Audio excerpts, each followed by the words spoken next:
I just spent the day in the city with 5 other moms and our 12 kids together. And one of the hardest things about becoming a new mom, oftentimes, is making mom friends. I feel like this is a very common complaint of new moms, which is that if you're having kids, especially at a time when all of your close friends are not, and you're just in a different phase of life, it kind of feels like you have to build this whole new friend group. And it can feel really isolating when you have kids and you want to go to someone you trust and ask them a question, or just go on a play date or go for a walk with your strollers, whatever it might be. And this is how I found my mom friends. And I like to share this because I feel like, we all do it in different ways, but like it's helpful just to hear how other people did it. So I found most of my close mom friends through daycare. All of our kids just went to daycare together. And this is one of the reasons I love daycare, is because I actually think it's a very great way to build community. And my kids also love it there. And these are their best friends. So it is really nice that our kids all get along. But when we would notice that our kids were playing with another kid often, we would either ask for the friendship list if the school had one so they could give you the email to the parent, or I would leave a note in the cubby. And sometimes the parent reach out, sometimes they don't. One of the families we were with today, actually, I was walking out and I said something to my daughter, and the husband was like, "Oh my gosh, my daughter loves your daughter. Can we do a play date? Like, here's my number, let's coordinate."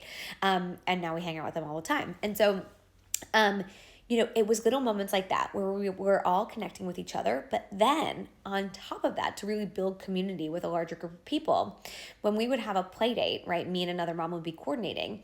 One of us might say, "Hey, I don't know if you know so and so, but I think our kids would get along really well, and I think you're going to enjoy her company. Do you mind if I invite her too?"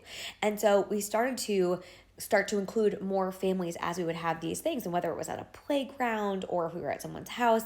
And eventually the group just kind of grew and grew and grew. And this summer I went away with 7 other moms, and we've all become very close friends. Our husbands are all going away together. And we have this large group of friends. And it's not as if we're all hanging out together all the time, but we're talking together in a group chat. We're asking each other for advice. We are, getting together on our own without our kids and with our kids. And so it's been really nice, and it's invaluable to have a group of mom friends that I really trust. And now my friends, like my core group of friends from high school and college, also have kids. And even though they're at different phases of life, we now do that with each other too. But it can feel really isolating if you don't have a great group of mom friends, especially in those early days. And it takes time. It takes time and it takes effort. You have to reach out, and it's not always going to land. But once you kind of find someone that you really vibe with, invite other people into the fold. And that is how you build community. And that is how you build a really great group of mom friends.